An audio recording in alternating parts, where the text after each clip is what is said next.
Bonsoir.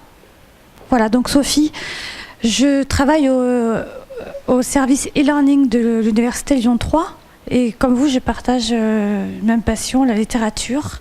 Et c'est la raison pour laquelle j'ai proposé à Madame Bourget-Messin, Mesdames Bourget-Messin et Godot, d'être animatrice sur le forum littéraire du prix Caméléon. Alors, puis-je vous demander, s'il vous plaît, qui a eu connaissance de ce forum? Voilà. Bon, bah, c'est déjà très bien. Ouais. En principe, tout le monde a eu connaissance de ce forum. Je vous ai envoyé par mail le lien. Alors, je le répète, pour accéder au forum, vous devez aller sur Moodle. Ensuite, dans catégorie de cours, vous allez dans SCD. Très bientôt, la catégorie ne s'appellera plus SCD, mais Bibliothèques universitaires. Et là, vous voyez un cours qui s'intitule Godot, Bourget-Messin, prix littéraire Caméléon. À partir de là, vous avez une série d'activités pédagogiques, c'est ce qu'on dit dans notre jargon. Ce sont des questions très simples, il n'y a pas de questions pièges, qui vous permettent d'évaluer vos connaissances sur les ouvrages. Voilà. C'est plus ludique. L'objectif est que vous échangiez, que vous donniez vos avis sur les écrits des auteurs. Voilà. Donc ça a commencé il y a une semaine et je mets en ligne chaque semaine de nouvelles activités, de nouveaux quiz. Donc merci d'y participer dès ce soir. Dès ce soir, vous m'entendez là? J'ai pas besoin de micro. Si? Ah bon, très bien.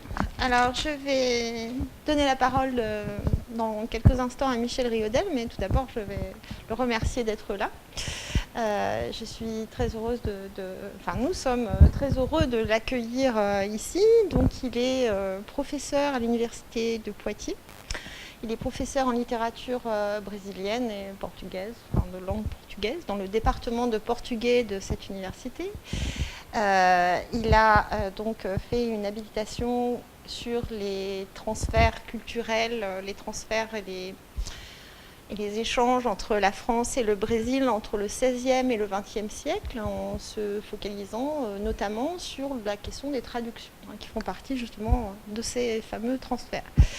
Et avant cela, il a fait une très, très grosse et très belle thèse sur Anna Cristina César, qui est donc poète essentiellement, qui est décédée en 83, si je ne m'abuse. Donc un travail sur finalement le rapport à la modernité, les références également à cette modernité dans l'œuvre de cet écrivain. Et il a également réalisé un très grand nombre de publications. Alors je ne vais pas les citer toutes. Vous pouvez googliser si vous voulez Michel Riodel, si vous voulez encore plus de détails. Mais enfin, il a par exemple fait un livre en 2008 avec Camille Dumoulier, qui est professeur de littérature comparée à Nanterre. J'ai oublié de dire aussi que tu étais quand même comparatiste à l'origine et que cette thèse sur Anna Cristina César, tu l'avais faite avec Colette Astier à Paris 10. Un livre avec Camille Dumoulier qui s'appelle Le corps et ses traductions, paru chez Desjoncker en 2008, si je ne m'abuse. Voilà. Je dois signaler également qu'il y a un très bel article sur les relations France-Brésil dans la revue Europe. Alors, je crois que c'est le numéro 827. Et je suis à peu près sûre que c'est 1998 que tu as fait avec Pierre Rivas, c'est bien ça? Tu t'en souviens plus? Voilà. Bon, voilà. Et énormément d'autres choses que je ne citerai pas de manière exhaustive. J'en viens maintenant à quand même, parce qu'il est donc enseignant-chercheur, c'est-à-dire qu'il enseigne et il cherche, et il fait vraiment les deux de manière très très active, mais il est aussi traducteur.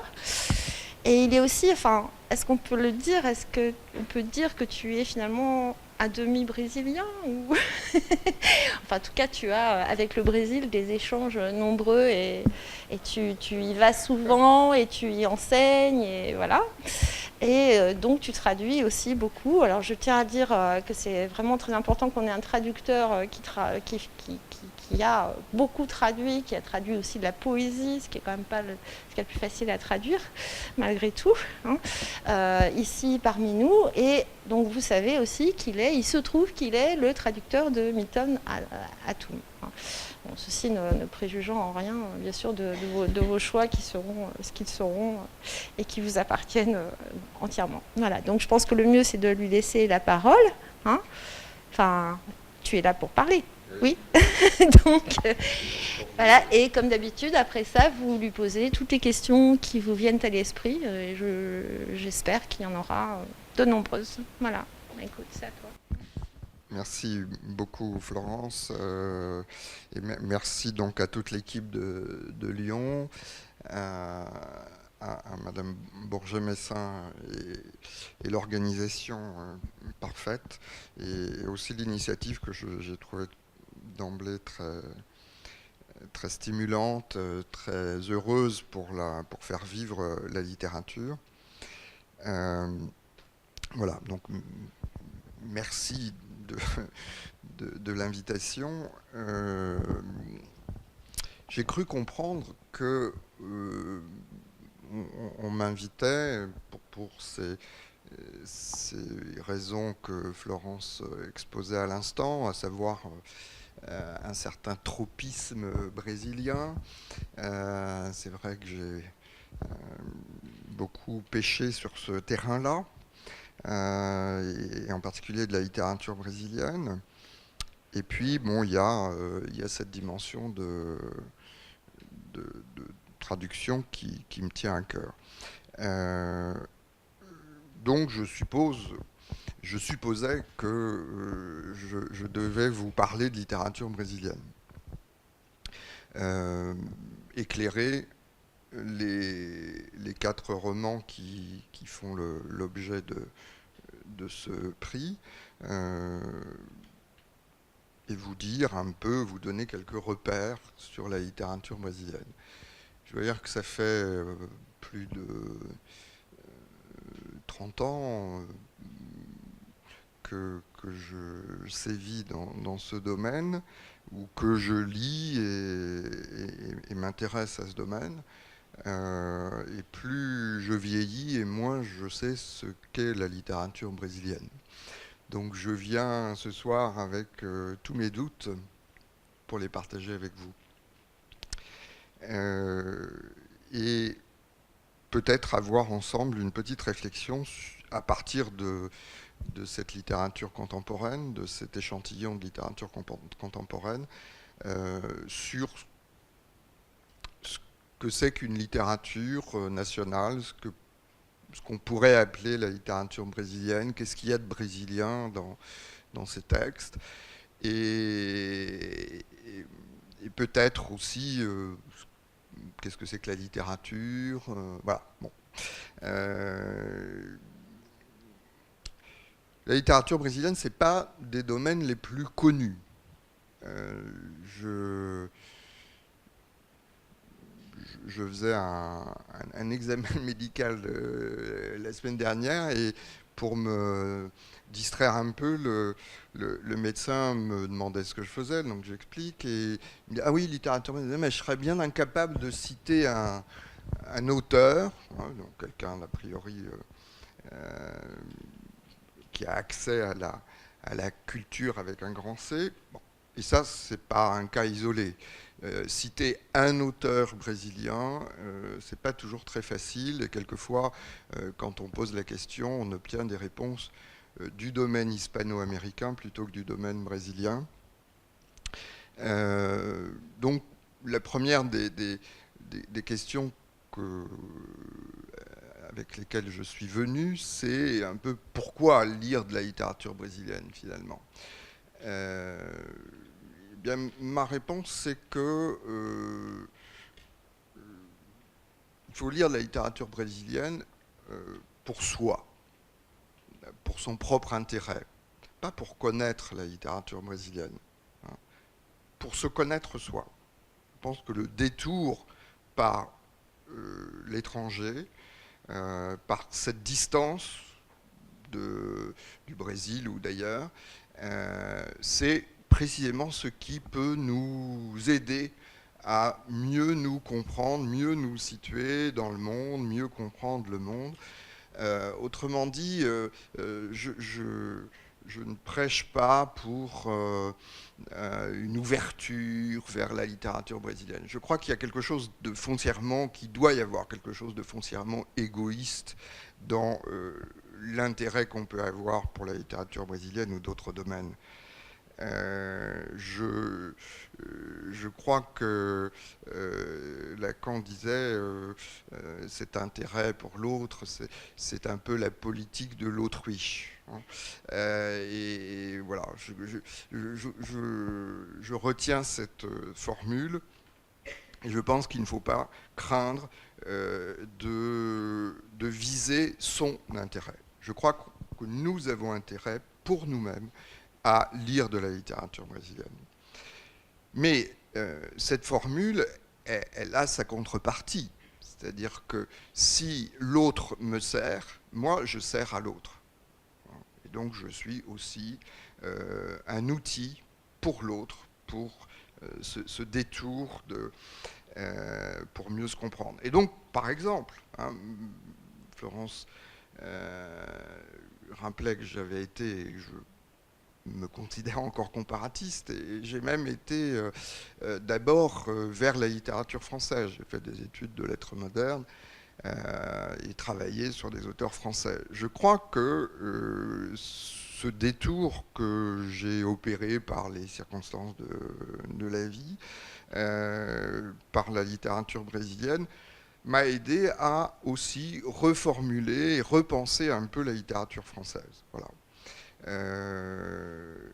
Autrement dit, je crois que, et là on commence à aborder un point qui me semble important, la littérature brésilienne, c'est tout sauf une sous-littérature.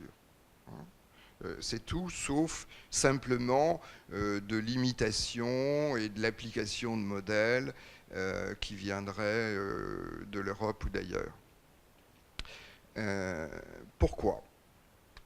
Pour plusieurs raisons, en fait. D'abord parce que on aurait tort de considérer la littérature brésilienne comme quelque chose qui serait distinct de la littérature européenne ou occidentale. En fait, quand on va regarder, et je vais vous entraîner vers des rivages très lointains, non seulement dans l'espace, mais dans le temps, un autre détour, je vais ajouter un autre détour au détour géographique, eh bien, en fait, quand on regarde la littérature qu'on qualifie de brésilienne de l'époque coloniale, du XVIIe siècle, du XVIIIe siècle, ou même du XIXe siècle, hein, on pense cette littérature comme on pense la littérature d'aujourd'hui. Hein, c'est-à-dire lointaine, avec dans une altérité. En fait, non. D'abord, le Brésil, c'est un produit occidental. Hein, c'est les Portugais, c'est les vagues d'immigration.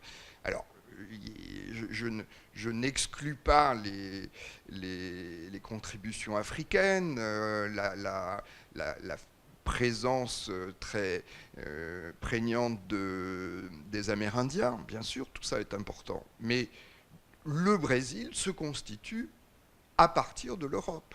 Hein, il y a cette formule très pertinente d'Alain Rouquier, quand il écrit sur les Amériques, et il donne comme titre à son ouvrage « L'extrême Occident ». Les Amériques, nord-sud, c'est en grande partie un extrême Occident. Et donc toute cette littérature et la production culturelle, elle a une matrice naturelle qui est la matrice occidentale. Donc, les Brésiliens du XIXe siècle ne se pensent pas contre l'Europe. Ils se pensent avec l'Europe et simplement avec les singularités, on va y revenir. Mais il n'y a pas ce jeu d'opposition. A fortiori, je dirais, pour le Brésil, et pour des raisons que je vais éclairer tout à l'heure. Et alors, si on prend les poètes ou les auteurs du XVIIIe siècle, c'est encore plus vrai et même plus compliqué, parce qu'il n'y a pas d'identité brésilienne à proprement parler. Hein, il n'y a pas de Brésilien spécifique, il n'y a pas de passeport brésilien. Tout le monde est portugais, tout le monde appartient à la couronne portugaise. Donc, vous voyez, c'est une première difficulté pour appréhender et définir la littérature brésilienne, mais même la littérature brésilienne d'aujourd'hui. Hein. C'est qu'est-ce qui en fait, qu'est-ce qui lui donne son caractère brésilien. Hein. Et je ne suis pas en train de dire qu'il n'y a pas de littérature brésilienne au XVIIIe siècle ou avant. Hein. Je voudrais vous donner un exemple de ça, mais de cette littérature du XVIIIe qui va nous aider à penser le contemporain. Mais je pense que cette question, par exemple, qu'est-ce qu'on met dans, vous voyez, qu'est-ce qu'on met dans le corpus, hein, dans le canon littérature brésilienne? On met les textes des missionnaires, par exemple. Oui, les textes des missionnaires sont dans les histoires de littérature brésilienne. Enfin, ceux qui sont allés au Brésil, évidemment. Hein. Mais alors, à ce moment-là, pourquoi on ne met pas les voyageurs français qui sont allés au Brésil au XVIe siècle, en même temps que les missionnaires jésuites ou autres? Vous voyez? Question. Et cette question, elle rebondit sur ce que c'est que la littérature française. Hein? La littérature française, c'est quoi? C'est Villon, Montaigne, Balzac, etc. Vous avez déjà essayé de lire Villon ou Montaigne dans le texte original?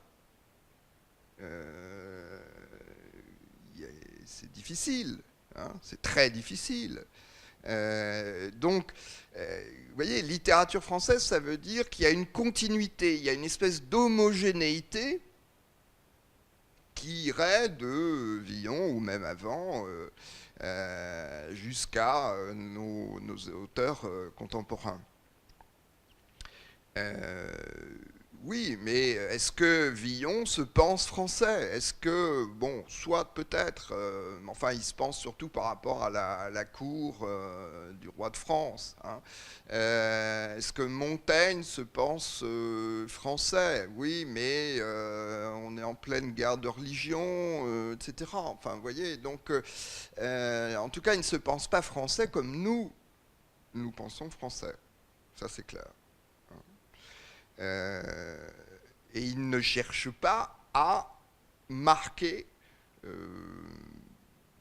semble-t-il, même s'il a une réflexion sur son identité, sa culture, etc., mais à marquer de son œuvre de spécificité qui serait typiquement française.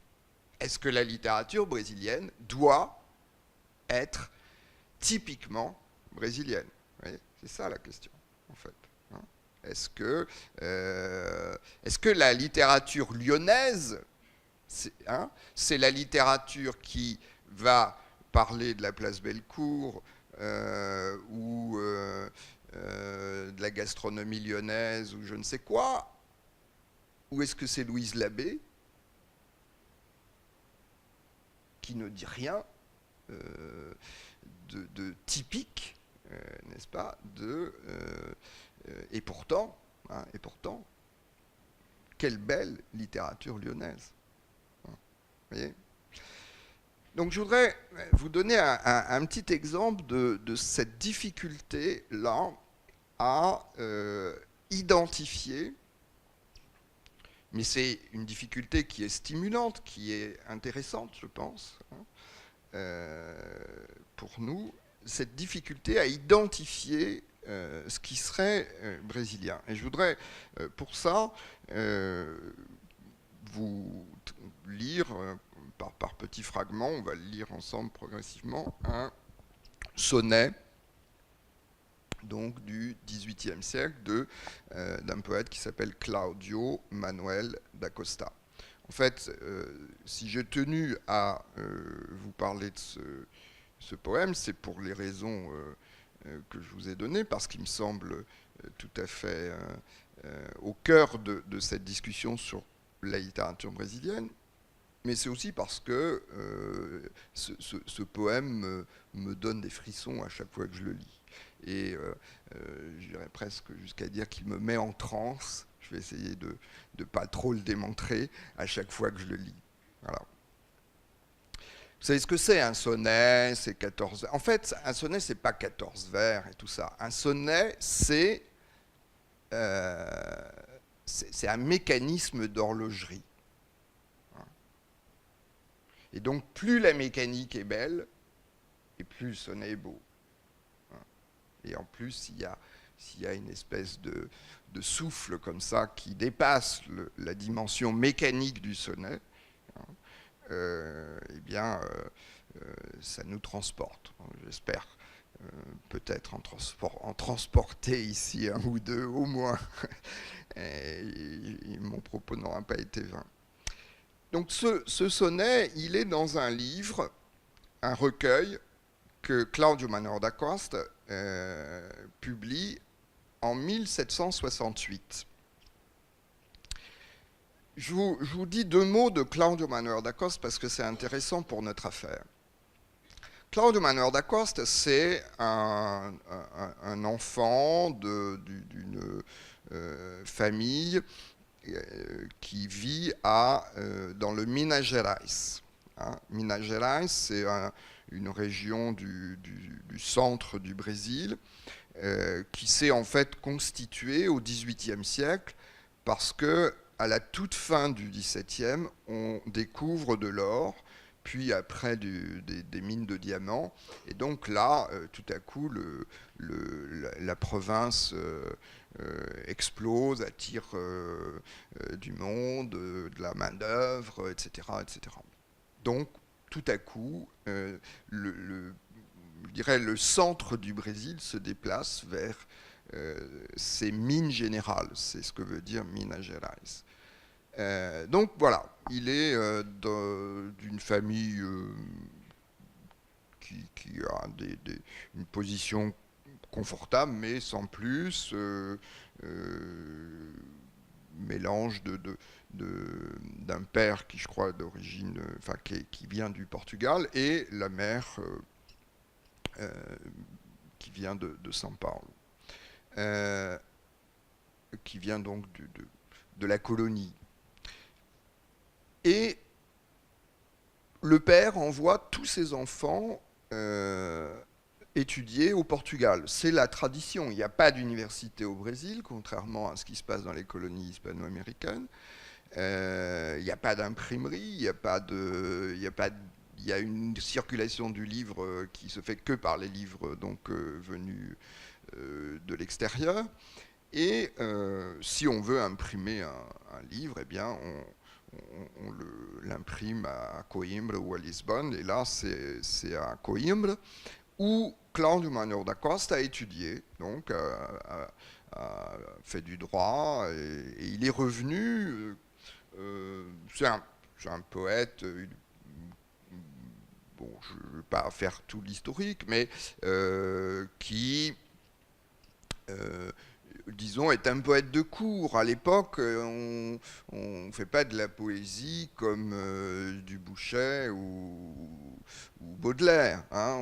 On fait une poésie de circonstance et puis une poésie plus personnelle. Tout ça se mélange. Il n'y a pas, le génie du poète qui doit s'exprimer dans la poésie. Mais quand même, ces sonnets, c'est des textes très personnels pour le coup. Hein. Personnels, mais dans un moule qui est le moule de l'Arcadie, c'est-à-dire un modèle qui vient de de Rome, qui passe par le Portugal. Le mouvement de l'Arcadie, c'est un mouvement intéressant parce que c'est concomitant de l'émergence des académies. Hein. Et là, il y a une espèce de... c'est un groupe très réglé, très normé. Il y a un peu comme vous voyez, il y a des jurys, enfin des assemblées qui vont juger de la qualité des poèmes et vont dire ah, ça c'est, il faut le refaire, il faut réécrire ceci, cela, bon. Bon, l'Arcadie, c'est des bergers, des bergères, tout sous forme d'univers pastoral. Donc, si vous voulez, au XIXe siècle, Cláudio Manuel da Costa, ce n'est pas un poète brésilien. Voilà, tout simplement. Il n'est pas considéré comme brésilien parce qu'il imite des modèles européens. Mais on va voir que peut-être il y a matière à reconsidérer ce jugement. Lei, a posteridade, o pátrio Rio, etc., etc. Alors, je vous propose des vers de Mirliton, je ne suis pas Cláudio Manuel da Costa, mais bon, qui vous donneront une idée un petit peu de ce qu'il dit dans ce premier quatrain. Qu'elle lise ton nom, noble postérité, célébré dans mes vers au cours de mon pays, pour que tu puisses voir du vil sommeil l'oubli, indifférent et froid, un jour se réveiller. C'est-à-dire, c'est le deuxième sonnet du recueil, il y en a 100, et on sent que là, il y a encore des invocations, qu'il explique que ces vers sont destinés à faire passer à la postérité, d'une certaine façon, le Pátrio Rio. Pátrio Rio, c'est-à-dire la rivière qui passe dans son pays. Alors, patrio, vous voyez, c'est la racine de patrie, patriotique, etc. On pourrait penser que là, il est brésilien. Mais c'est précisément une erreur de perspective.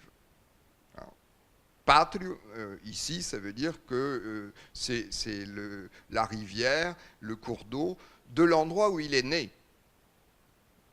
Mais s'il avait une revendication brésilienne, il n'irait pas publier son livre faire publier son livre à Coimbra. Vous voyez, c'est pas logique. Donc, voilà, il y a ce Pátrio Rio qui est source de malentendus et en même temps qui intrigue. Deuxième quatrain. Non vês nas tuas margens o sombrio, papapa. Tu ne vois pas l'ombrage si frais accueillant d'aulnes couvrir tes bords de leurs feuilles fournies. Ne vois nymphe chanter ni paître la brebis dans l'après-midi clair de l'été suffocant. Qu'est-ce qu'il nous dit là? Il nous dit ce que ce paysage n'est pas. Et qu'est-ce qu'il n'est pas?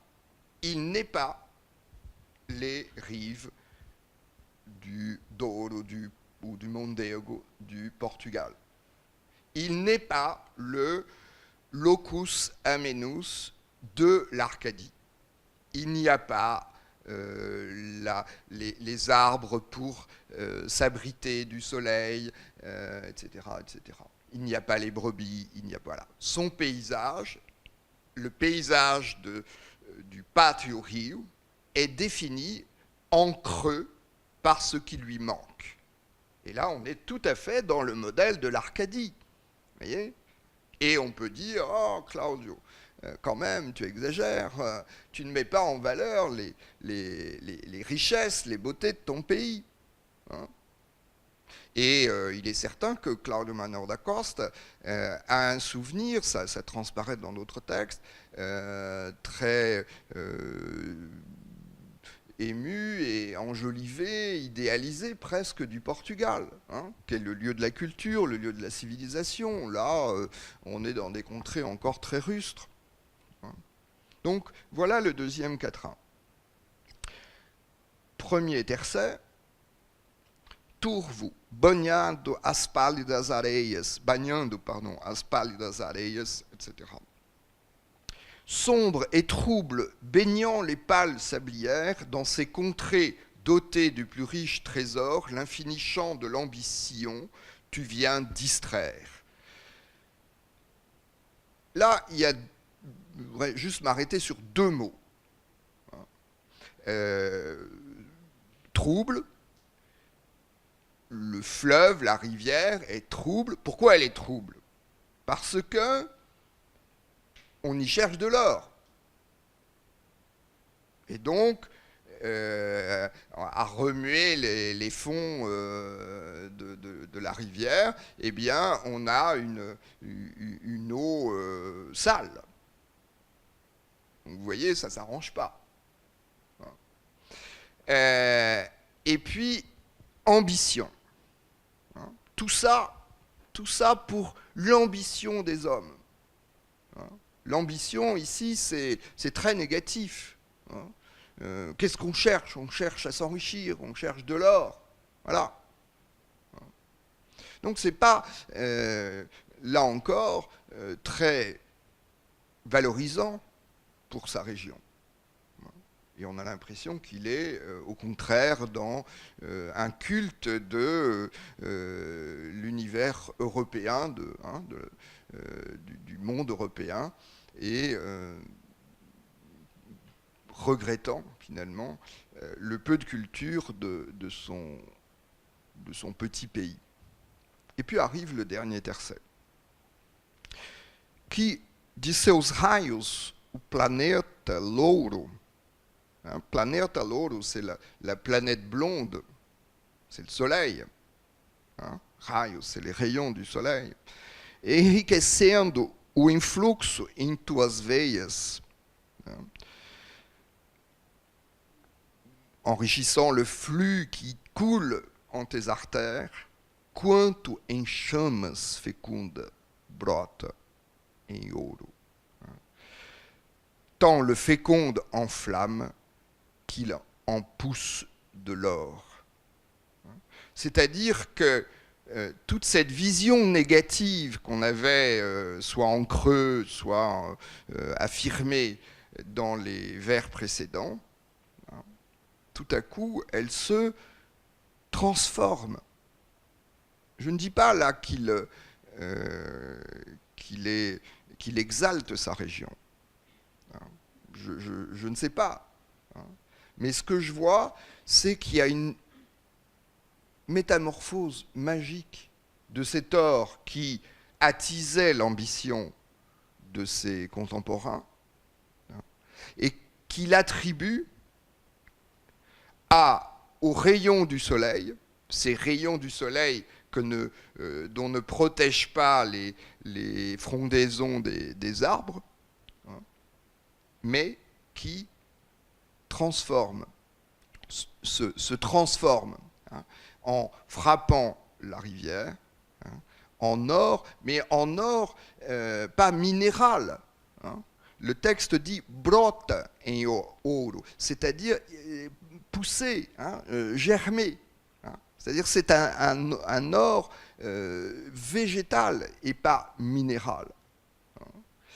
Et donc cette chaleur, la couleur du soleil qui correspond à la couleur de l'or, etc., tout ça est, par la baguette magique de la poésie, transformé, associé, et finalement on est au-delà du topos de la convention de l'Arcadie. En fait, ce qui me fascine dans ce texte, c'est que Cláudio Manuel da Costa épouse complètement les règles, les principes de l'Arcadie, et la subvertit pour finalement faire un éloge discret, mélancolique, qui n'est pas exempt de nostalgie du Portugal qu'il a connu, mais quand même un éloge de cette richesse qui n'est pas la richesse matérielle de sa région. Claudio Manuel da Costa, je ne l'ai pas dit pour ne pas vous influencer dans cette lecture, mais c'est un poète qui va être mêlé à une espèce de conspiration avortée en 1788, donc 20 ans après la parution de ce texte. En 1788, il y a un mouvement qu'on a appelé la Inconfidencia Minera, donc on pourrait traduire par la conjuration du Minas Gerais, qui a été reconstruit au XIXe siècle, au cours du XIXe siècle, comme la première expression et première affirmation de la volonté d'indépendance du Brésil par rapport au Portugal. Et d'ailleurs, bon, qu'est-ce qui se passe ? Il y a des menaces d'augmenter la fiscalité.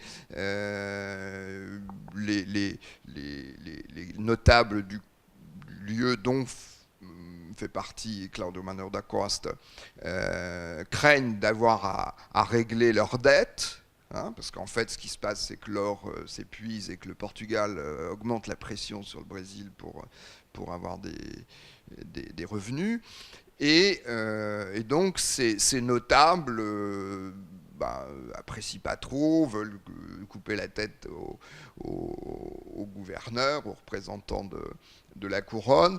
Et dedans, il y a quelques individus qui sont peut-être plus exaltés, qui voient l'indépendance des États-Unis, qui sont nourris par les philosophes français, etc. Donc il y a des discours très, très variés, et de toute façon on ne sait pas, puisque ces gens se réunissent et finalement décident de ne rien faire, et le gouverneur de son côté fait marche arrière sur ses projets.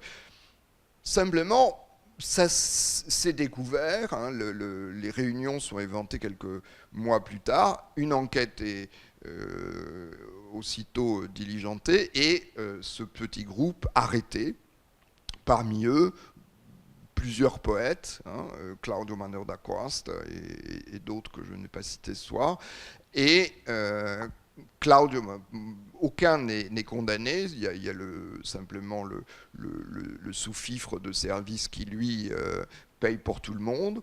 Enfin, ils sont condamnés, mais ils ne sont pas exécutés, ils sont exilés, etc.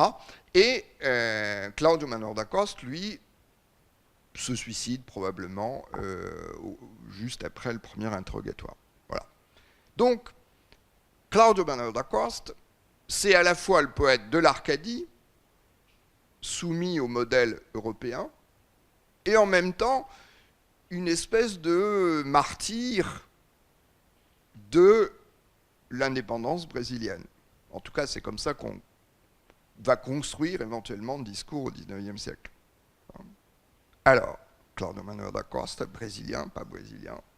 Je pense que c'est pas forcément une question pertinente dans le contexte, mais vous voyez tout ce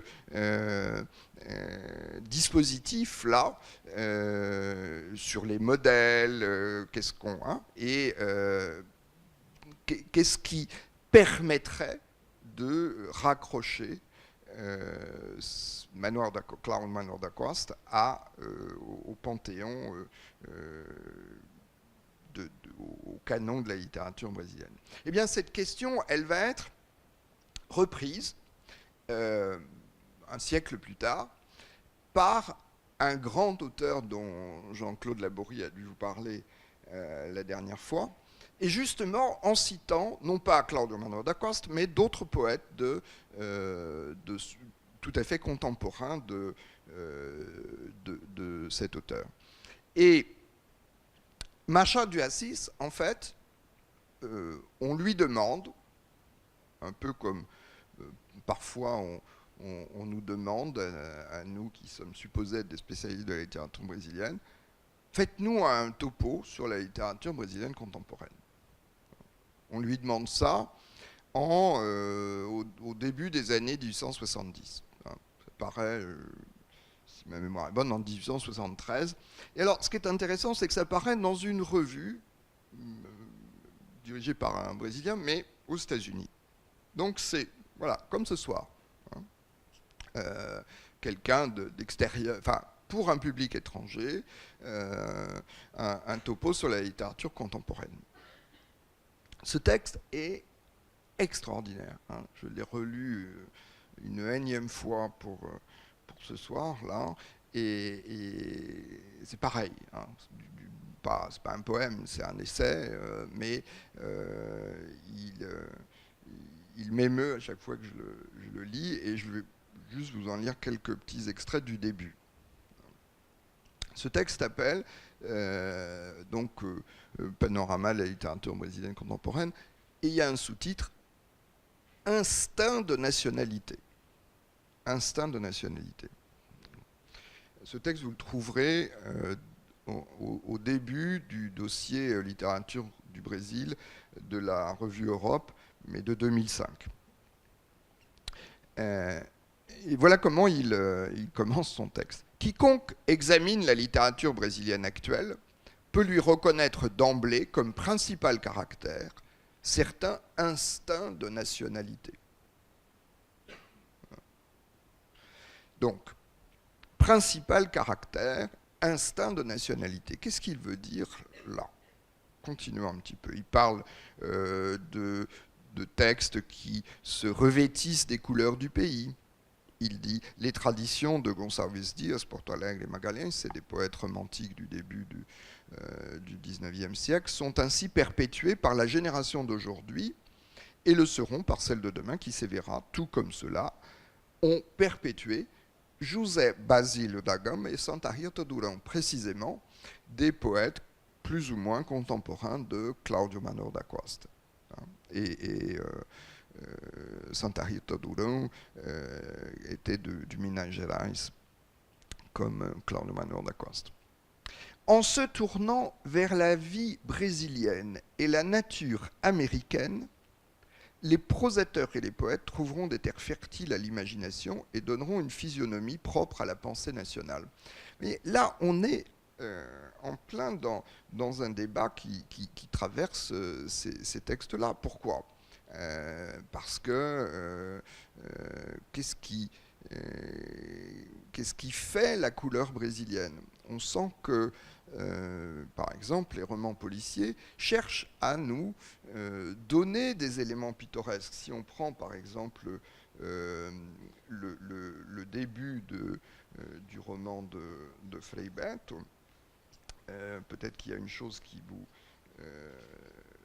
a attiré votre attention, c'est que, première page, une petite note. Et on continue, 4 pages plus loin, une autre petite note.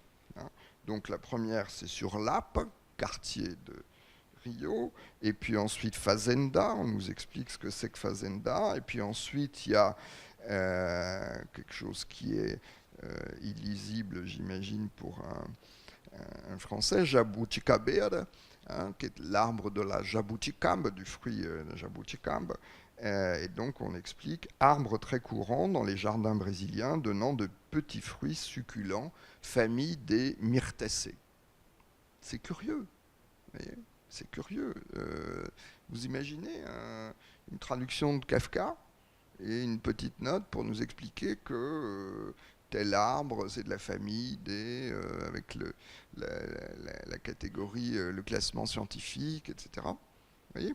Donc, ça nous dit bien là, et bon, je pourrais prendre d'autres exemples par la suite, ça nous dit bien là qu'il y a une volonté de couleur du pays, que quelques-uns de ces auteurs se tournent vers la nature américaine, vers la vie brésilienne, vers les terres fertiles de l'imagination. Et donc la marque brésilienne passe par là, ou passe par quoi ? Passe par soit ce qu'on a un peu enfin, ce qu'on qualifie un peu vite d'exotisme, alors l'exotisme, c'est les plages, le soleil, évidemment des choses très agréables, mais je pense qu'il faut aussi y ranger et du coup retirer l'association négative, péjorative à l'exotisme, y ranger la réalité sociale, la violence, les enfants des rues, etc. Ça, c'est typiquement brésilien.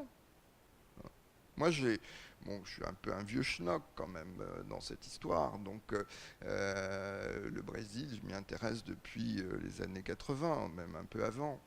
Et j'ai vu comme ça évoluer, passer de visions très excitantes, stimulantes, sensuelles du Brésil. Et tout à coup, on est arrivé dans fin des années 80-90, et là, on n'avait plus que des reportages sur les enfants des rues, sur des massacres, ceci, qui existent, c'est pas la question. Mais, vous voyez, il y a cette vision très... recherchant ce qui est la réalité du Brésil. Et qu'est-ce que dit Machado de Assis? Pardon d'y revenir, mais qu'est-ce qu'il dit? Lui, il parle d'instinct de nationalité. Ça veut dire quoi, ça, l'instinct de nationalité?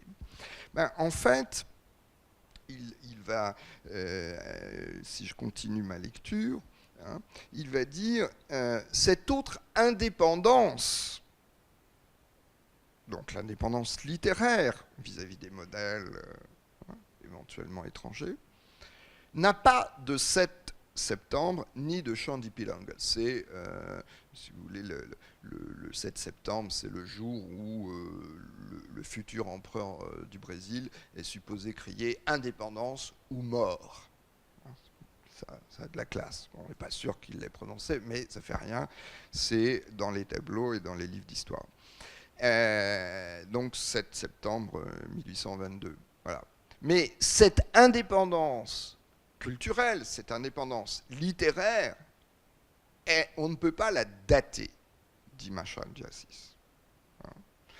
Elle ne se fera pas en un jour, mais posément, afin qu'elle soit plus durable, et ne sera pas l'œuvre d'une génération ni de deux. Nombreux sont ceux qui y travailleront avant qu'elle ne soit achevée. Machado de Assis a une vision évolutive de la brésilianité.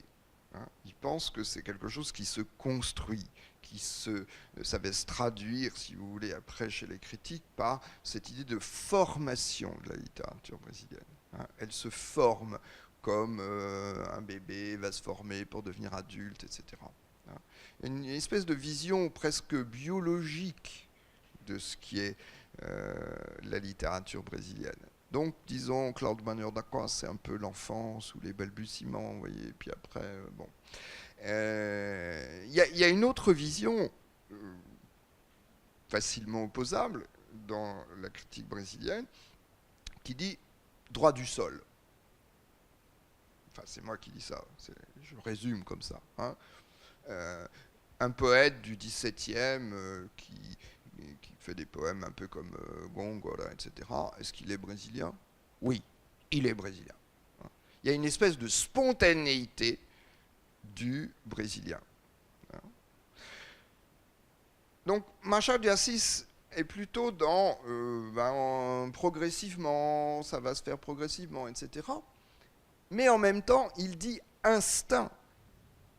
C'est-à-dire quelque chose qui n'est pas de l'ordre de la volonté, mais qui est de l'ordre, justement, de l'inévitable, de ce qu'on ne contrôle pas avec la tête. C'est instinctif.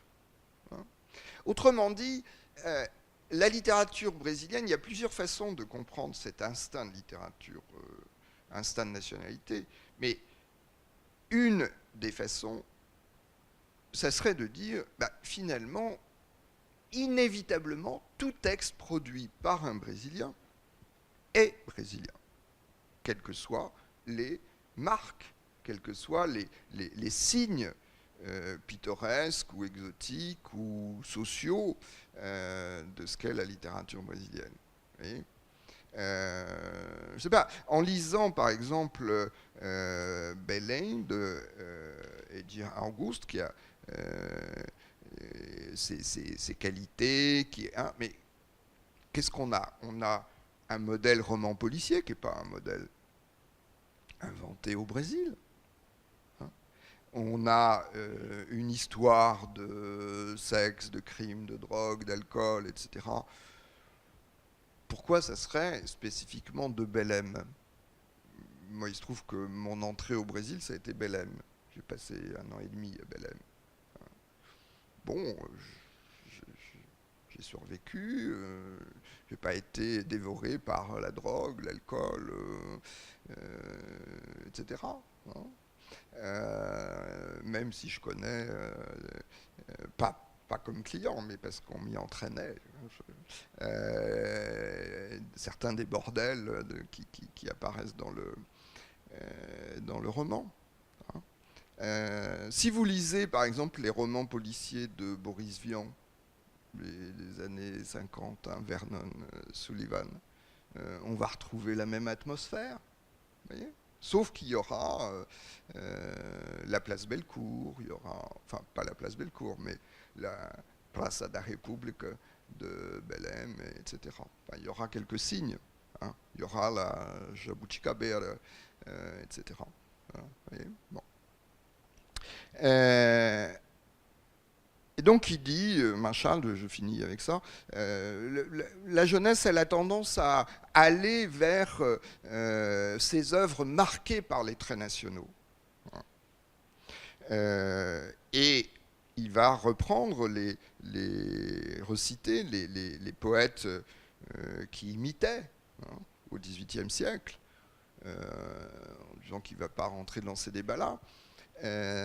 Mais il suggère, hein, de reconsidérer le jugement négatif qu'on a à l'époque à l'égard de ces poètes, hein, en considérant que, après tout, ils n'avaient peut-être pas cherché la couleur locale, mais peut-être, hein, et cette distinction est intéressante, hein, qu'ils avaient contribué à rendre la littérature brésilienne indépendante tout autant que les autres. Donc il va distinguer ce qui assoit l'indépendance de la littérature brésilienne, hein, des traits qui éventuellement pourraient la caractériser de façon manifeste et évidente.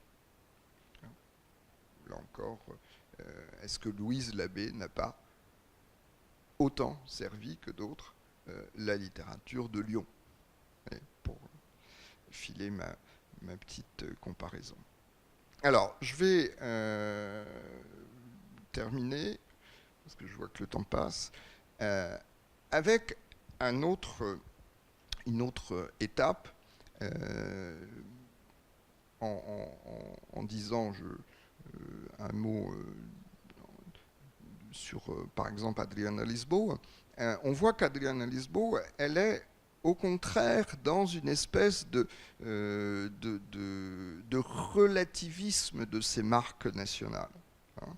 On voit qu'elle compare le maillot de bain à Rio et le maillot de bain dans le Colorado, que c'est pas le même. Il y a les Bermudas d'un côté, puis il y a ce qu'on appelle au Brésil le fil dental, le fil dentaire de l'autre.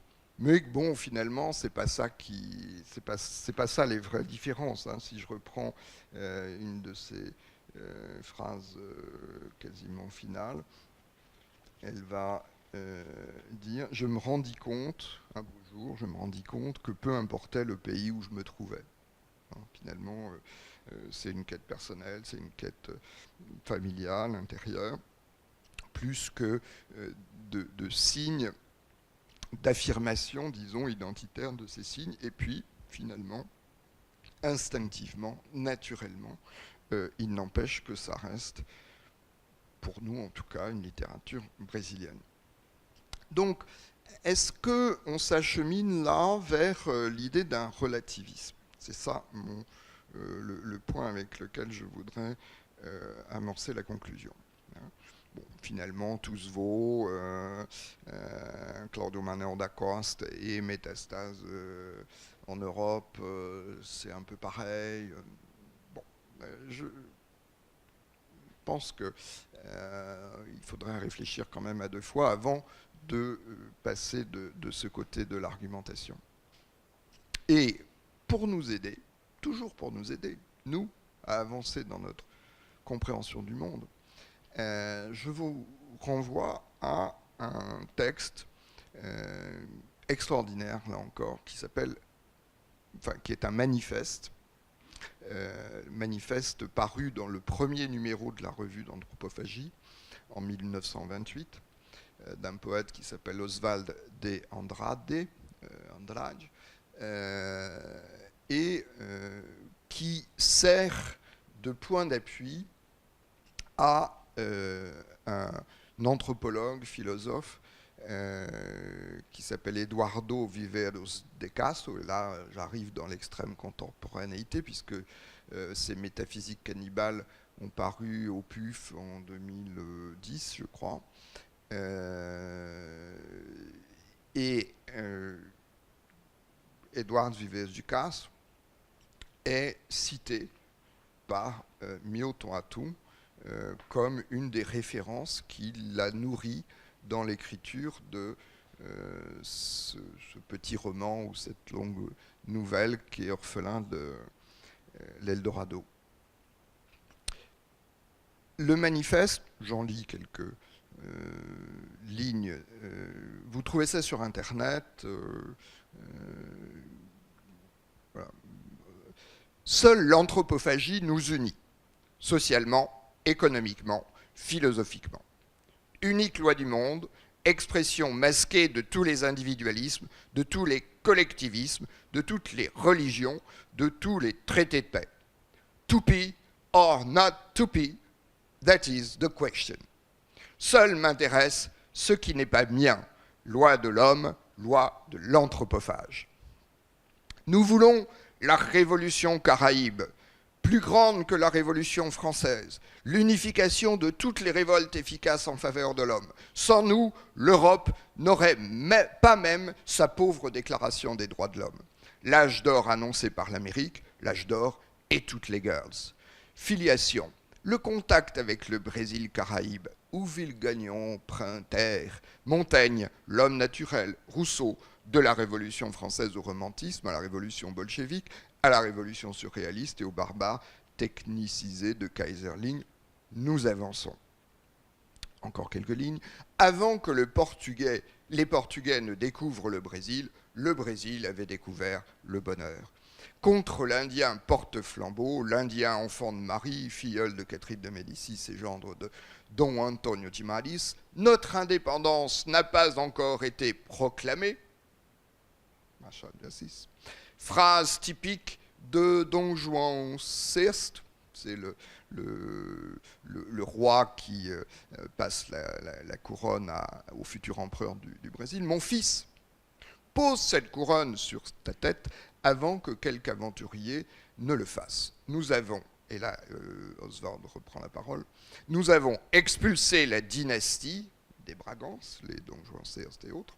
Il faut expulser l'esprit de Bragance. Oswald de Andrade à Piratininga en l'an 374 de la déglutition de l'évêque Sardigne.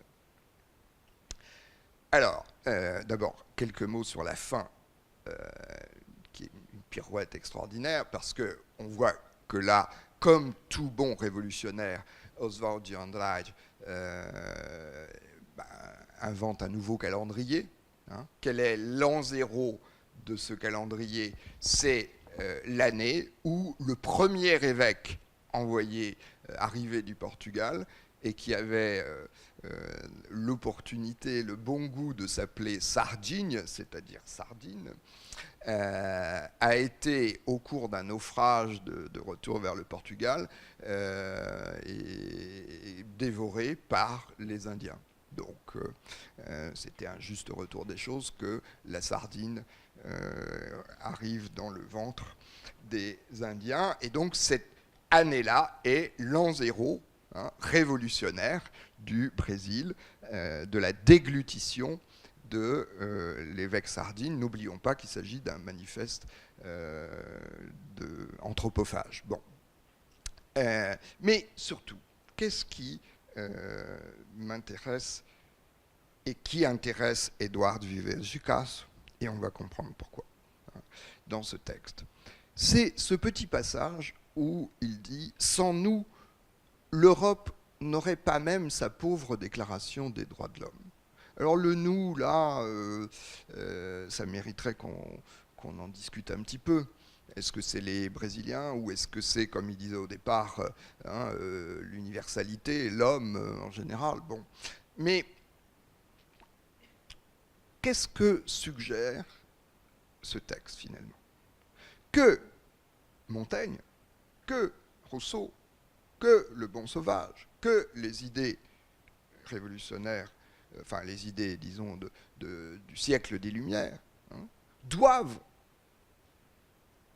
au Brésil, entre guillemets, Brésil construit a posteriori, mais peu importe, doivent aux Indiens, doivent aux Amérindiens. Et c'est précisément la démarche que nous propose Eduardo Viveiros de Castro, je dis ça pour que vous arriviez à l'écrire,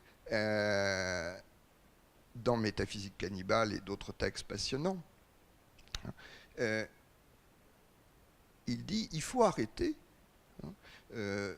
d'avoir une anthropologie surplombante qui arrive chez les Indiens ou ailleurs et analyse avec les outils de l'anthropologie, théorise sur les mythes, sur les cultures, etc. En pensant qu'en fait, il n'y a pas de production théorique des Indiens. En fait, simplement, ce que suggère Eduard Viversjukasy, c'est que cette production théorique, elle passe par d'autres outils, par un autre langage, que le mythe est une production théorique. Simplement, elle n'a pas les formules, les concepts de l'anthropologie ou la philosophie occidentale. Vous voyez, et cette réflexion que mène Eduard Viversjukasy, il l'amène en particulier dans un texte, qui est justement le texte cité par Myoton Atung comme une des références qui la nourrit. Ce texte s'appelle, en français, la myrte et le marbre, ou le contraire, le marbre. C'est-à-dire, ce texte, en fait, part d'une citation d'un père jésuite du XVIIe siècle, qui s'appelle le père Vieira, et qui constate que il y a différentes façons disons, les peuples qu'on cherche à évangéliser et convertir réagissent de différentes façons. Il y a ceux qui résistent, qui font la guerre. Le contact est dur, violent. Mais une fois qu'on les a convertis, c'est acquis. Et puis il y a ces Indiens du Brésil, qui eux, on vient, on leur parle, on parle de Dieu, tout ça. Ils acceptent très vite, ils rentrent très vite. Et puis, en fait, très vite aussi, ils disparaissent des églises, ils disparaissent des communautés que cherchent à constituer les jésuites et autres. Et finalement, cette conversion n'était qu'un fait tout à fait éphémère. Le marbre, la conversion dans le marbre, celle qui reste, et la conversion, vous voyez, de ce végétal qu'on taille, mais ça repousse. ça repousse de façon sauvage, etc. Et dans l'histoire de Mioton-Aton, hein, on a précisément cette perception complètement d'incompréhension entre les réactions d'indiennes, la première qui va se noyer dans le fleuve, et Dinaud qui échappe à toute compréhension du personnage, là, qui se laisse séduire et en même temps est très fuyante. Et donc ce que propose Edward Viveros est d'une certaine façon, en littérature, Oswald du Andrage, c'est ni des principes universels, ni des identités nationales figées dans le marbre, mais un va-et-vient constant, d'une part. Finalement, c'est ça que une des grandes leçons de la culture et de la littérature brésilienne, c'est de nous faire toucher du doigt que aucune littérature n'est purement nationale. Qu'il n'y a pas plus national français que la Pléiade qui va prendre ses modèles dans l'Italie renaissante. Et si vous prenez les textes de Du Bellay, vous voyez qu'on a une réécriture. Alors, ça ne serait pas bien du côté brésilien, ça serait une sous-littérature, mais quand c'est la Pléiade, les poètes de la Pléiade français, c'est autre chose. C'est vraiment du national, c'est vraiment de la construction nationale. Et quand c'est un remake d'Hollywood, rien à dire.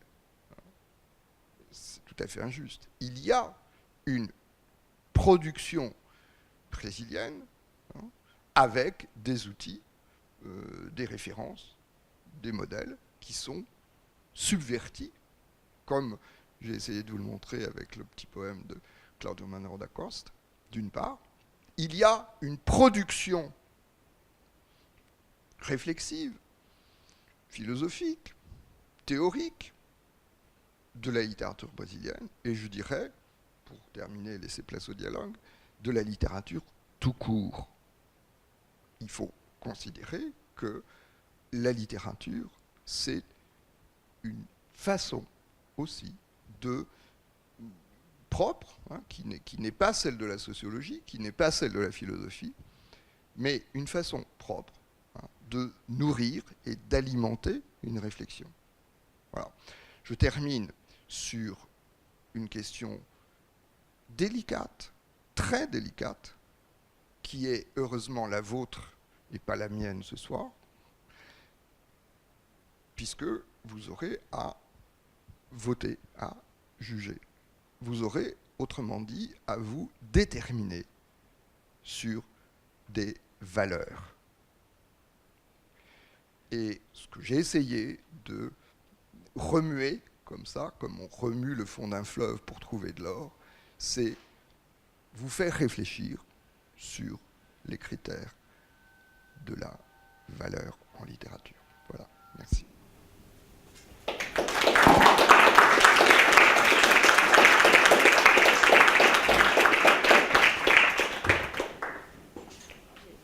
J'aimerais bien quand même que tu parles aussi un tout petit peu du travail du traducteur. Donc je ne sais pas si vous êtes d'accord avec ça. Donc est-ce que tu peux malgré tout essayer de nous en dire quelques mots ou, enfin, je ne sais pas, est-ce qu'il y a... Hein si tu veux bien. Enfin... Je suis là pour me plier à toutes vos volontés. Alors, je parlais de ça, merci Florence de ta question. Je vais vous raconter une petite anecdote, parce que bon, je ne vais pas me mettre, j'ai déjà disserté pendant 1 heure, alors ça suffit. Mais c'est une petite anecdote qui, je pense aussi, donne une certaine dimension du travail de traduction. Et d'ailleurs, je n'ai pas dit tout à l'heure, mais cette anthropologie proposée par Edward de Castries et d'autres propose justement comme modèle la traduction. Bon, c'est-à-dire, qu'est-ce que c'est que la traduction? C'est arriver à dire l'autre dans sa culture, dans sa langue. Pas l'écraser, pas en faire un autre moi-même. Hein, essayer d'introduire quelque chose de cet autre qui nous enrichit et nous élargit. Alors voilà l'anecdote. Vous pourrez la vérifier vous-même, dans Orphelin de l'Eldorado, il y a un épisode où un personnage vient rendre compte de la mort d'une femme assez misérable et marginale, et Floriot, qui est la grande compagne du personnage, et du narrateur, et l'homme, le texte, je vous le dis en français, l'homme ôta son chapeau et répondit donc au narrateur qui demande ce qui s'est passé avec Floriot. Il la voit passer voit son corps, son cadavre passer sur un chariot. Elle se sera endormie au soleil, et l'homme répond: elle s'est réveillée morte. Elle acordou morta. Voilà ce que dit le texte en portugais. Donc, littéralement, elle s'est réveillée morte. Bon.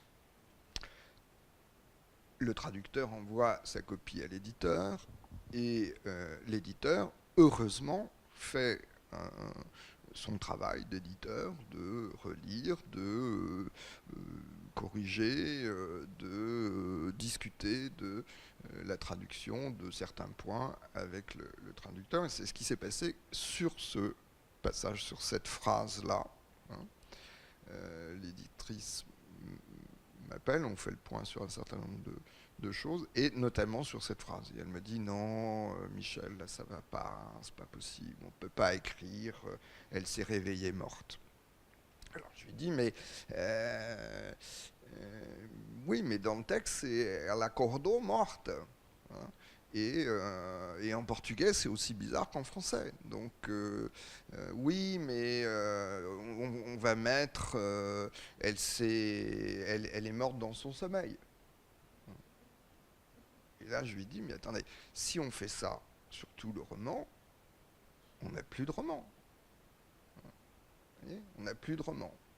Et elle me dit, c'est intéressant, elle me dit: oui, mais Michel, vous n'imaginez pas les courriers qu'on reçoit. Voilà. Donc, et la traduction, c'est aussi ça. Bon, c'est évidemment des heures de travail d'abord. Je peux vous dire un peu comment moi je procède, mais bon. Mais c'est le point où on ose quelque chose dont on pense, mais moi j'ai même pas pensé d'ailleurs au moment où j'ai écrit ça, que ça pourrait susciter une avalanche de protestations de lecteurs. Mais vous voyez, ce moment où on fait bouger un petit peu, mais finalement la littérature, qu'elle soit en traduite ou directement en langue française pour nous, il me semble que c'est aussi le moment où quand elle devient vraiment littérature, c'est quand elle fait bouger un petit peu les choses. Hein. Quand elle fait bouger la langue, quand elle fait bouger nos réflexions. Hein. Et bon, alors la conclusion, vous l'avez, page 119, c'est que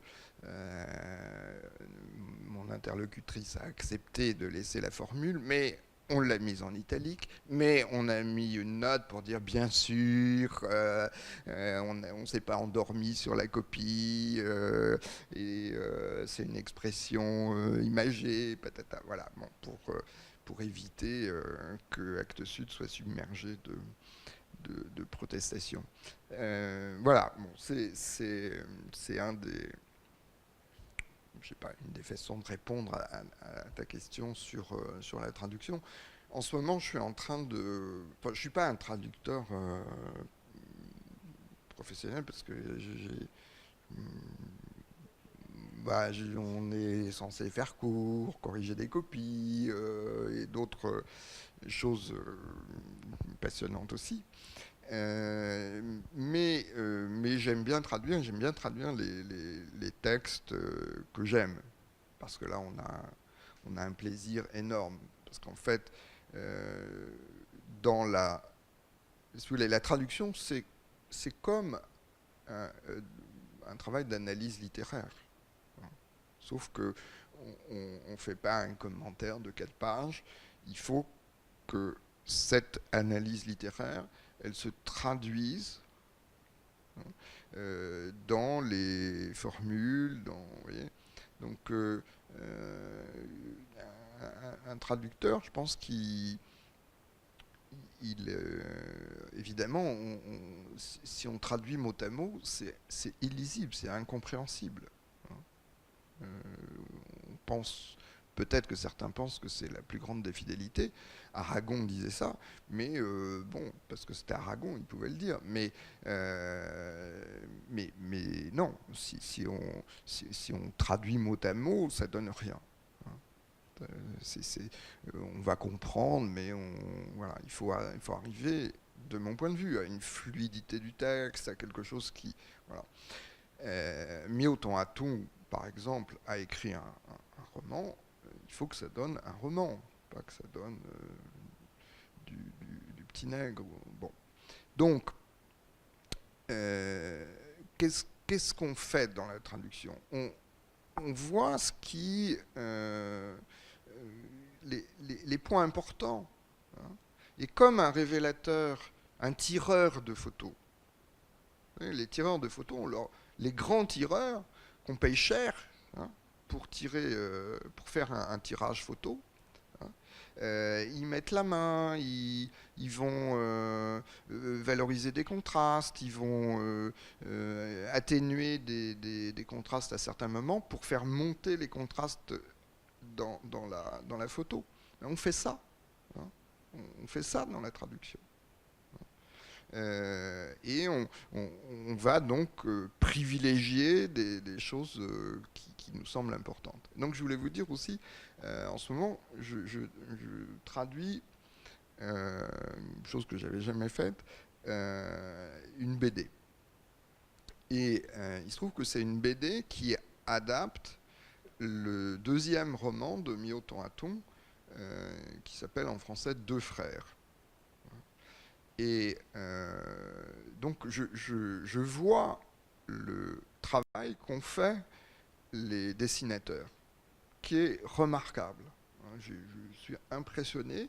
Et on voit comment ils sélectionnent eux aussi. En fait, ils traduisent en images, en séquences, en découpage, le roman. Alors évidemment, il y a des choses qui vont disparaître parce que c'est format BD, mais voilà, une traduction, c'est pas une copie. Une traduction, c'est la vie. Ça bouge, il y a non-interprétation. C'est comme, je sais pas, c'est comme les impromptus de Schubert. Entre 10 interprétations des impromptus de Schubert, vous aurez des différences considérables. Mais c'est ça, la traduction. Et il se trouve qu'il y a telle interprétation, telle version, avec tel pianiste, qui vous donne une émotion plus grande que d'autres. Donc, bon, ça, c'est ce à quoi on aspire. C'est faire passer quelque chose de l'émotion, de l'autre, etc. Et là, c'est très drôle de voir qu'en fait, il y a un jeu de traduction emboîté. Mais la littérature, c'est ça. La littérature, elle ne s'achève pas au texte. Elle s'achève et l'achèvement est relancé sans arrêt avec la lecture, avec votre lecture. Donc, quand on traduit, on lit 50 fois la même phrase. Parce qu'on traduit, on fait un premier jet chaotique, et puis après, tout le travail de lissage. Donc, le texte, s'il est capable, au bout de 50 lectures, de vous donner une petite chair de poule, c'est un sacré texte. Si, au bout de 2 lectures, vous avez épuisé la saveur du texte, voilà. Je donne souvent cette citation de Proust, je vais la citer à peu près parce que de mémoire, mais c'est le passage que Deleuze a répété plusieurs fois, où Proust écrit la littérature, en fait l'écrivain, il écrit dans une langue étrangère, etc. Et Deleuze s'arrête là, mais Proust continue. Et il dit des choses passionnantes, je vais appauvrir son propos, mais il dit entre autres ça, il dit en fait, quand on lit, on n'arrête pas de provoquer des malentendus dans notre lecture, parce qu'on se projette dans le texte, etc.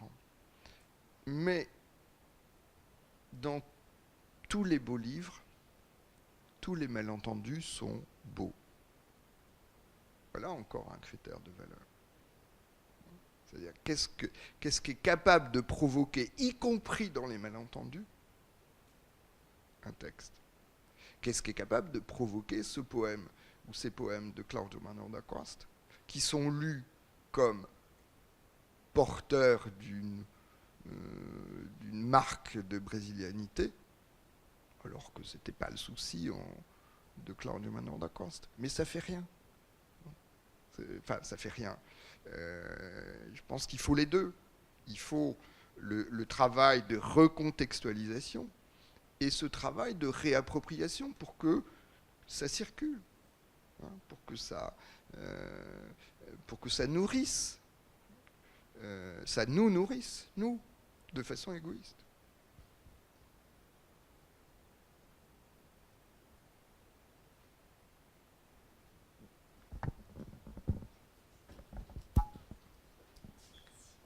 Bonsoir. Je me demandais, vous parliez de tout l'intérêt justement de savoir faire bouger un peu la langue en traduisant et en osant garder des formules qui étaient donc dans le texte un peu étonnantes. Mais il y a aussi les moments de l'impossibilité de traduire. Et il y a le mot, alors je ne vais pas le prononcer du tout en brésilien, saudade, que vous ne traduisez pas. Et donc je voulais que vous nous disiez peut-être quelques mots sur parfois cette impossibilité-là, de rendre un univers et ses connotations. Bonsoir, merci de cette question, parce que c'est une belle question. Alors je vais répondre un peu brutalement peut-être, mais après vous entendrez toutes les nuances possibles et inventerez toutes les nuances possibles à mon propos. Je ne crois pas à l'intraduisible. Voilà. Pourquoi? Non pas que je crois que tout est un équivalent, mais si on est traducteur, c'est pour traduire, c'est pas pour... voyez? Bon, alors l'exemple que vous donnez peut nous servir à réfléchir un petit peu. Parce que le mot saudade, c'est typiquement un mot portugais, hein, portugais du Portugal. Et les Portugais du Portugal sont très fiers du mot saudade et très fiers d'affirmer que ce mot est intraduisible. Et d'ailleurs, il est dans le dictionnaire des intraduisibles vous retrouverez, de Cassin, organisé par Cassin. Et ce dictionnaire est intéressant parce qu'en fait, les auteurs ne pensent pas nécessairement que les mots qu'ils y mettent sont intraduisibles. Mais ils pensent que là, il y a matière à penser. Voilà. Pardon de dériver, mais je vais revenir à Saudade. Mais je pense en même temps que je parle là à un metteur en scène qui montait, je crois, une pièce de Shakespeare. Et il avait son traducteur pour la pièce. Et il disait, voilà, quand tu n'arrives pas à traduire, c'est là où ça m'intéresse. C'est là où moi je vais intervenir, parce que là, il y a une épaisseur, il y a une matière à penser. Donc, saudade, oui, d'une certaine façon, là, dans ce texte, je le laisse comme, par exemple, il faudrait le laisser dans un paragraphe superbe d'un roman d'un moderniste, Mário de Andrade, qui est contemporain de ce Oswald de Andrade, mais qui n'est pas de la même famille, même s'il s'appelle Andrade. Et le roman s'appelle « Aimer, verbe intransitif ». Et alors, il y a un paragraphe qui est très drôle où il énumère tout ce lourd héritage gluant des Portugais au Brésil et tout. Bon, les modernistes, ils aiment bien tailler dans le vif de la colonisation. Et ça se termine par « et en plus ce sentiment qui colle à la peau, etc., à saudade ». Donc là, dans ce texte-là, il n'est pas question de mettre autre chose que saudade. Hein, parce que dans ce texte, c'est identifié comme. Maintenant, est-ce que c'est intraduisible, saudade ? Je ne crois pas du tout. Hein, dans d'autres textes, par exemple, ça m'est arrivé de mettre mal du pays. Et je parlais de Dubellay tout à l'heure, les regrets, c'est une formule qui pourrait correspondre à saudade. Alors, bien sûr, ce mot a une histoire. C'est-à-dire, en fait, vous voyez, tout est intraduisible ou tout est traduisible. Mais si on relève le défi de la traduction, c'est précisément pour dans cette vision du perspectivisme qui est ni l'universalisme ni le relativisme, chacun a sa voix, chacun est sujet, et on essaie dans sa langue, dans sa culture, de traduire l'autre, et comme ça, dans un mouvement incessant de va-et-vient de traduction, jusqu'à formule de Lévi-Strauss, jusqu'à ce qu'une petite étincelle se produise.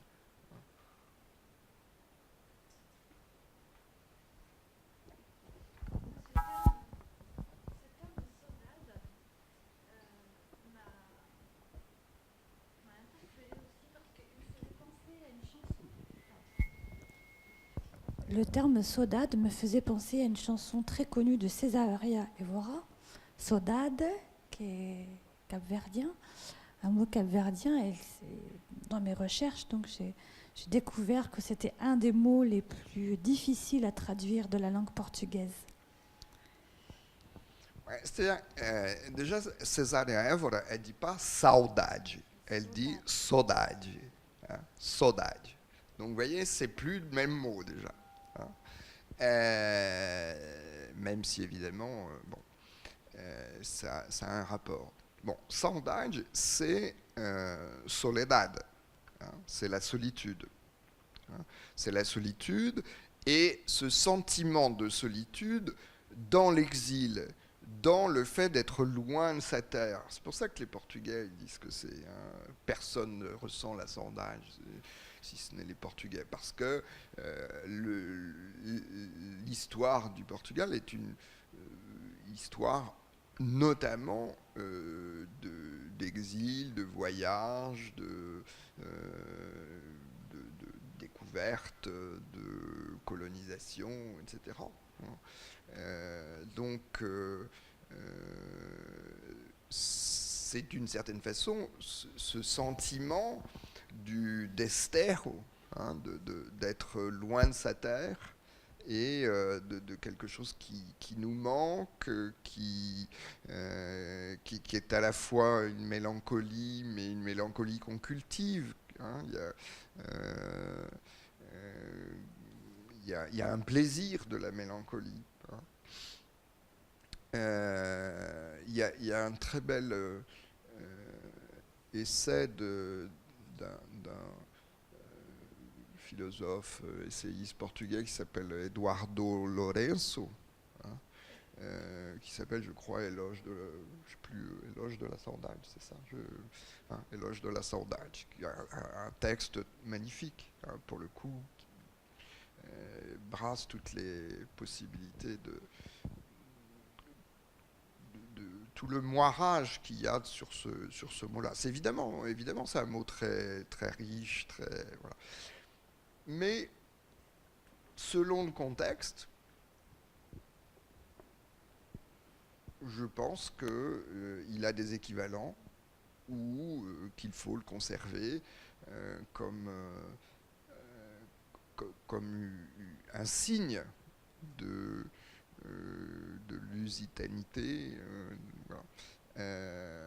Puis, je voudrais ajouter dans la foulée que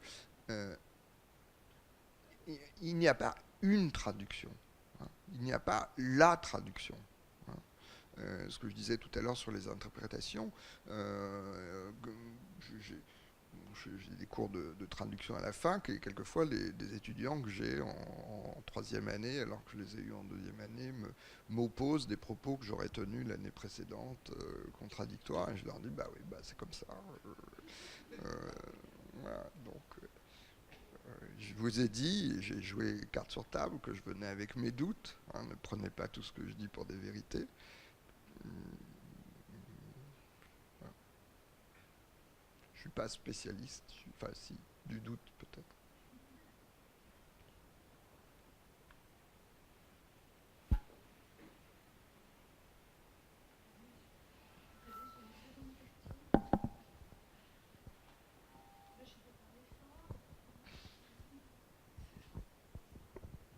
Merci.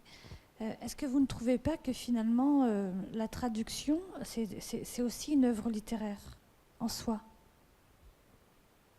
Que l'œuvre traduite est une œuvre littéraire? Ouais. Alors ça m'évoque, je ne sais pas si c'est ce que vous avez aussi en tête, mais cette idée que seuls les poètes peuvent traduire les poètes, etc.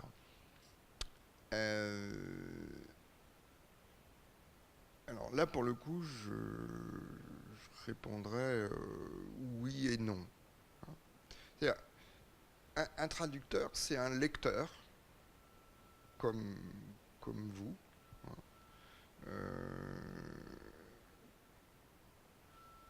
Et le lecteur, c'est quoi? Le lecteur, c'est l'auteur second. C'est celui qui vient après l'auteur, quand il y a un auteur.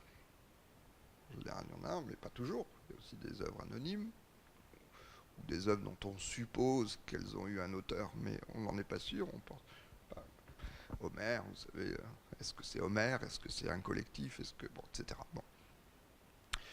Mais supposons qu'il y a un auteur, le lecteur, il est second. Il est second dans le rang. Je crois qu'il faut pas mettre son nom plus gros que l'auteur sur la couverture, par exemple. Hein.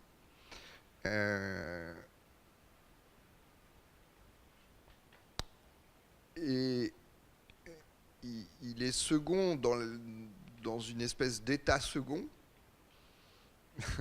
du texte, hein, avec ses tremblements, avec ses variations, avec ses déplacements. Déjà parce que le texte que vous traduisez, il a été publié au Brésil, dans les cas dont on parle. Et au Brésil, il est reçu dans le contexte du Brésil. En France, il ne va pas être reçu dans le contexte du Brésil. Donc, il n'y a pas seulement l'aspect langue qui compte. Hein. Il y a l'aspect terre de réception. Et bon, forcément, ça va prendre des échos différents. Hein. Donc, il y a ça, si vous voulez. Et puis, alors, c'est vrai qu'il y a un travail d'écriture. Ce que je disais tout à l'heure, on a un roman, on rend un roman. On ne rend pas seulement du décodage, du déchiffrage. Hein. On a un poème, on rend un poème. Bon, là, je ne suis pas fier de moi hein, sur le Cloud de Manon d'Aquarius. Je vous assure, si vous pouviez entendre la beauté du texte ou voir la beauté du texte en portugais, ça serait autre chose. Mais bon, j'ai fait ça pour qu'on arrive à se comprendre. Mais c'est évident qu'il y a une mise en forme, c'est difficile de vous de vous raconter dans le détail ce qui se passe quand on traduit, mais c'est un moment tellement intéressant.